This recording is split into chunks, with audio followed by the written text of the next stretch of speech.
Olá, pessoal! Sou o professor Rogério do canal Conta que eu te conto e nessa videoaula vamos falar um pouco sobre a Idade Média e como ela instituiu o feudalismo e tornou a agricultura sua principal atividade econômica.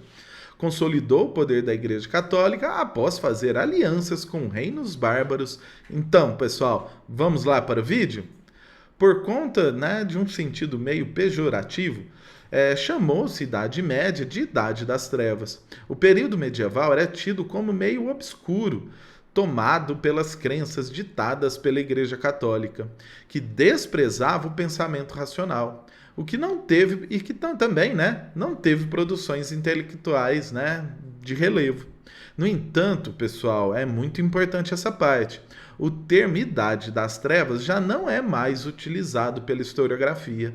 Reconhece-se, pessoal, hoje a vasta produção cultural da época medieval, a importância da filosofia medieval também é extremamente relevante para o conhecimento humano e a importância dos livros e documentos da antiguidade clássica que foram preservados da destruição ao serem guardados nos mosteiros medievais. O Império Romano do Ocidente acabou por volta do século IV, E o imenso território conquistado pelos romanos pertencia então, a partir desse século, aos povos bárbaros. O termo bárbaro, pessoal, era como os romanos chamavam os povos que não faziam parte do seu império, que estavam fora dos limites romanos, ou seja, eram aqueles que não compartilhavam dos mesmos costumes romanos e que também não tinham cidadania romana. A Alta Idade Média constituiu-se pela junção da herança romana com os costumes dos povos bárbaros.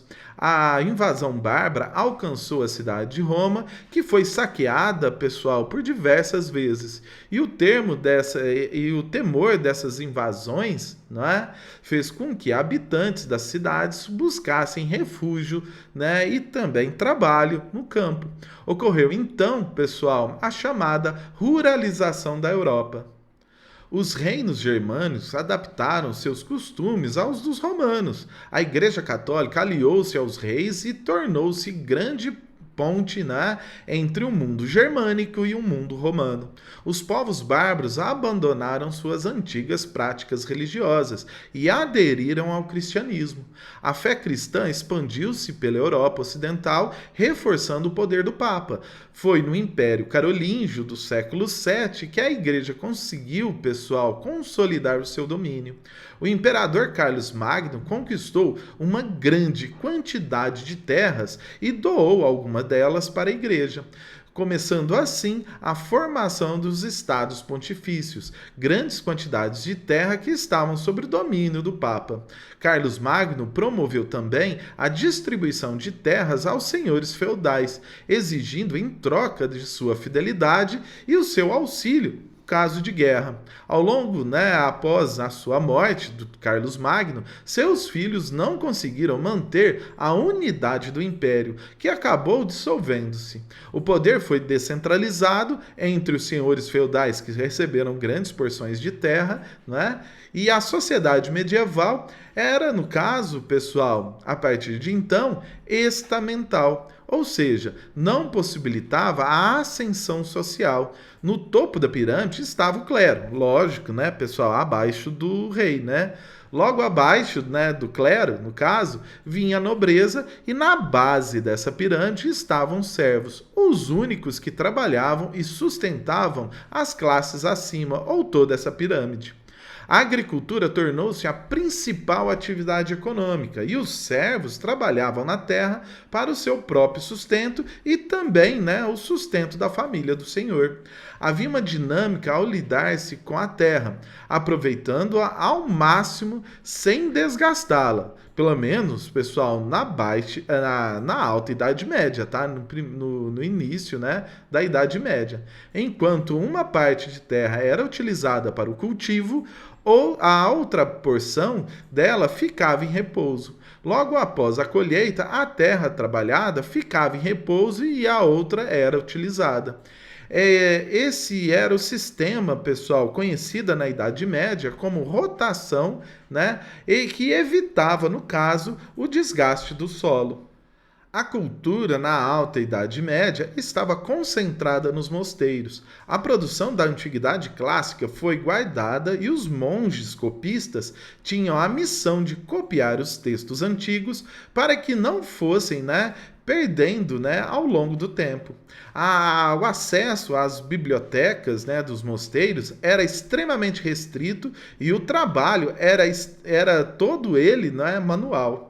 Agora, na Baixa Idade Média, houve um aumento populacional ocorrido a partir do ano 1000, que foi motivado principalmente pela diminuição significativa das guerras bárbaras. Por isso, chama-se esse ano de Ano da Paz de Deus. Esse aumento populacional provocou significativas mudanças na estrutura medieval e mais tarde levou à crise do século XV.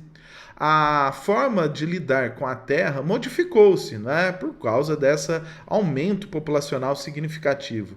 A produção agrícola aumentou e passou a ser usado terras que ficavam, no caso, em repouso.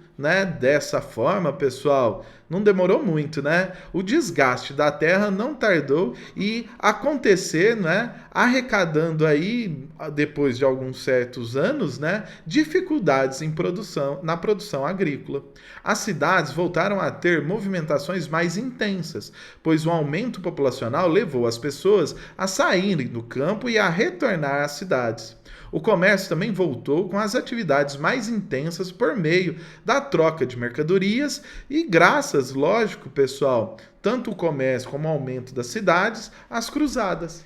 Elas começaram a princípio como um movimento religioso, mas com o passar do tempo transformaram-se em expedições comerciais e ao trazer as especiarias orientais para a Europa Ocidental, essas movimentações Ocidente e Oriente fez retomar aí as navegações pelo mar Mediterrâneo.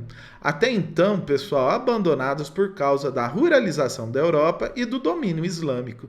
Gênova e Veneza enriqueceram com o comércio marítimo, logo após fazerem um acordo com os comerciantes islâmicos no Oriente.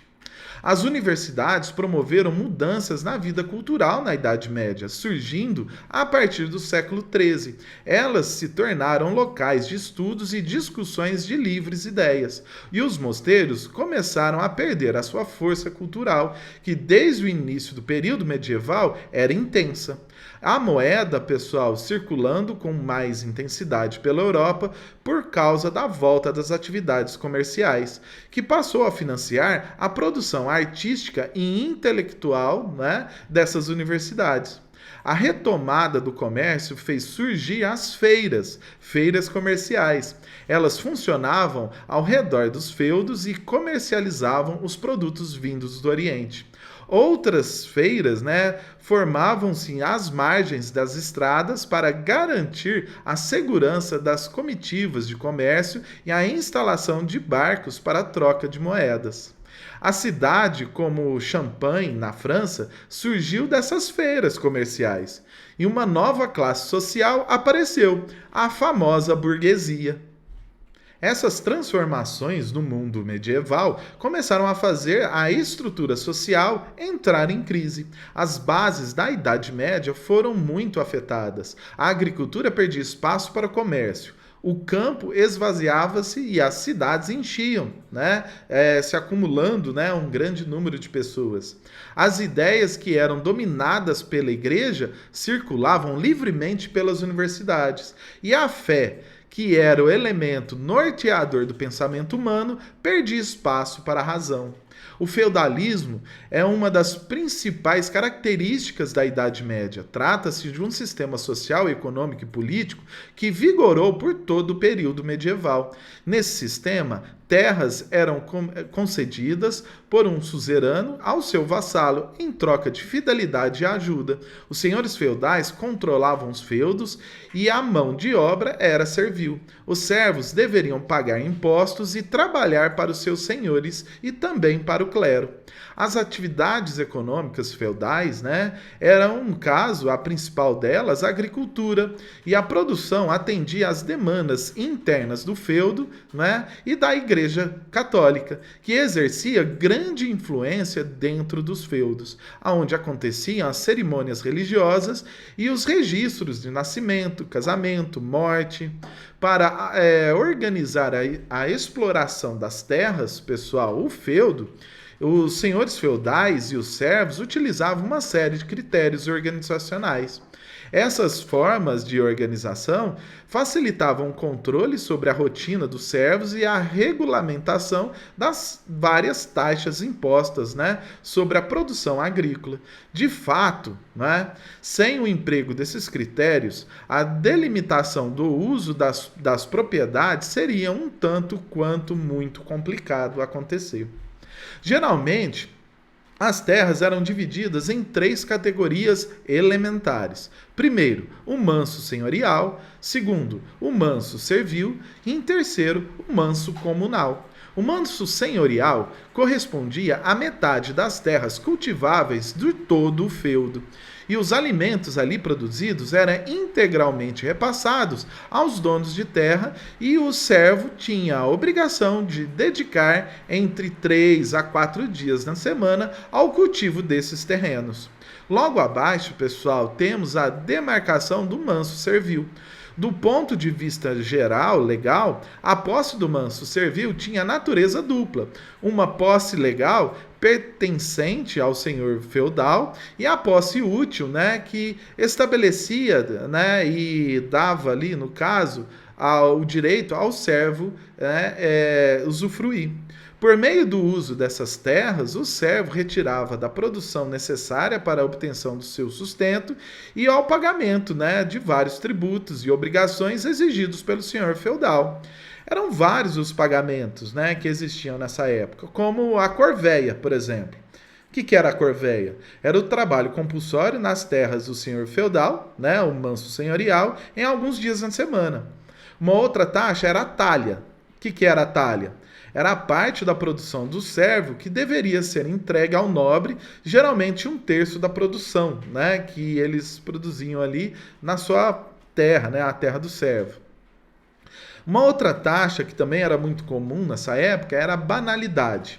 Tributo cobrado pelo uso de instrumentos ou bens do feudo, como o moinho, o forno, o celeiro, pontes, estradas, né? Então, tudo que era construído dentro do feudo, né, o servo tinha que pagar, no caso, a banalidade.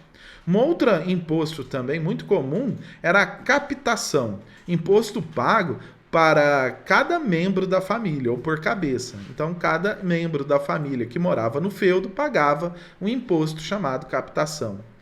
Tinha um outro imposto também, pessoal, que chamava Tostão de Pedro, ou, no caso, ou atualmente, né, nós conhecemos como dízimo. Né? O que seria esse imposto? Seria 10% da produção do servo eram pagas para a igreja, utilizado, né, para a manutenção, no caso, da capela, e também, né, era mandado também para a sede da igreja, né, romana. O outro imposto, também muito comum, pessoal, era o censo, que era um tributo, né, que os vilões, quem eram os vilões? Pessoas livres que viviam nas vilas, deviam pagar em dinheiro para a nobreza. Né, ou, né, o senhor feudal, né, proprietário daquelas terras próximas ali da cidade. Nós tínhamos também, pessoal, a formariagem, né? Quando um nobre resolvia se casar, todo servo era obrigado a pagar uma taxa para ajudar no casamento. Regra também válida, pessoal, para quando um parente do nobre iria se casar. Todo casamento que ocorresse, né, entre os servos deveria também ter, né, esse aceite do soberano. Tinha também, pessoal, um outro imposto também muito engraçado chamado mão morta. Era o pagamento de uma taxa para permanecer no feudo a família do servo que tinha falecido, desculpa. Né? Então, se falecesse o pai, né, os filhos, né, tinham que pagar essa mão morta para, de algum caso, né, ressarcir aí o senhor feudal da morte, né, do seu funcionário.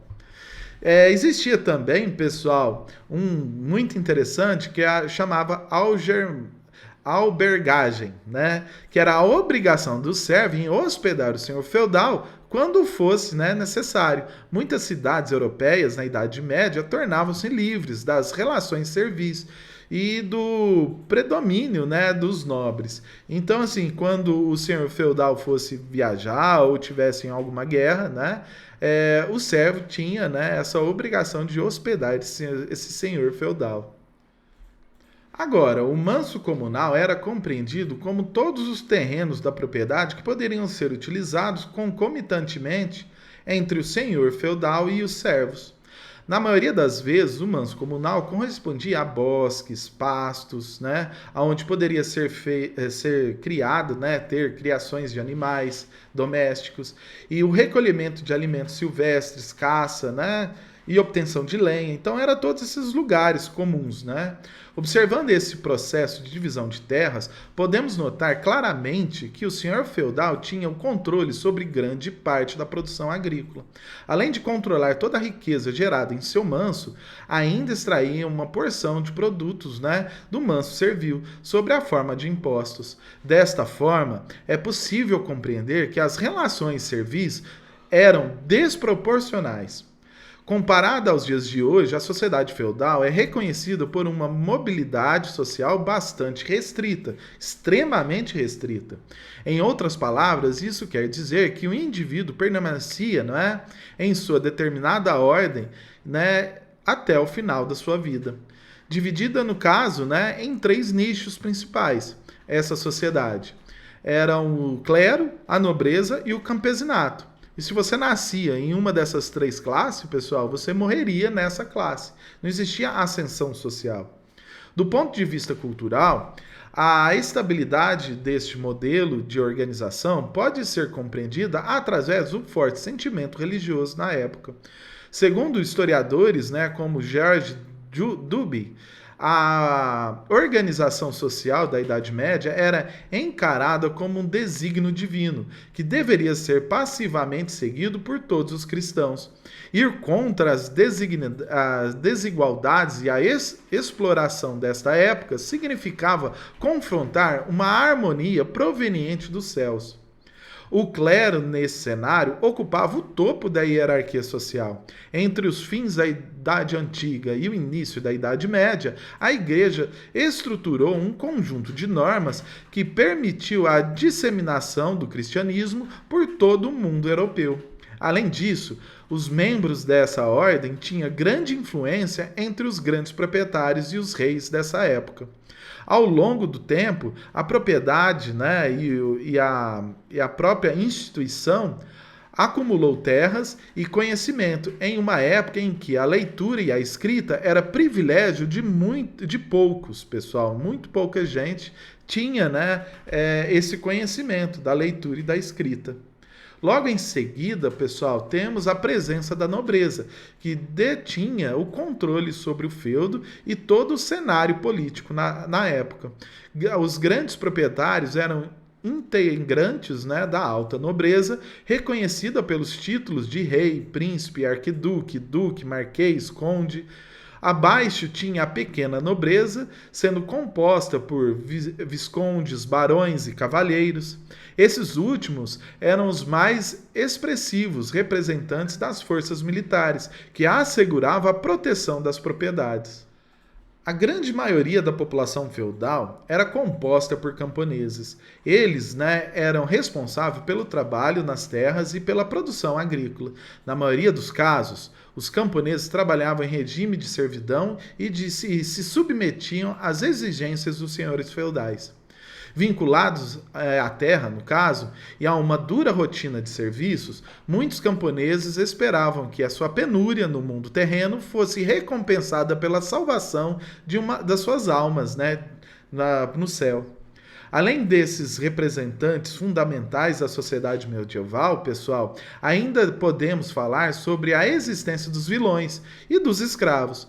Vilão era um indivíduo livre que oferecia sua força de trabalho temporariamente a um senhor feudal. Desta forma, poderia transitar entre diferentes propriedades e estava livre dos vínculos servis tradicionais. Já os escravos eram bastante escassos e bem raros nessa época, né, na Europa, que geralmente ficavam responsáveis pela realização, no caso, de trabalhos domésticos. Muito obrigado, pessoal, por ficar até aqui assistindo a esse vídeo. No próximo vídeo, vamos falar um pouco sobre os castelos medievais e as características da cavalaria até a crise do século XIV, que pôs fim à Idade Média. Então, me ajude nesse trabalho aqui no YouTube, compartilhando, comentem o que vocês mais gostaram nesse vídeo, deixe seu like para ajudar no engajamento desse trabalho. Valeu, pessoal, e até mais!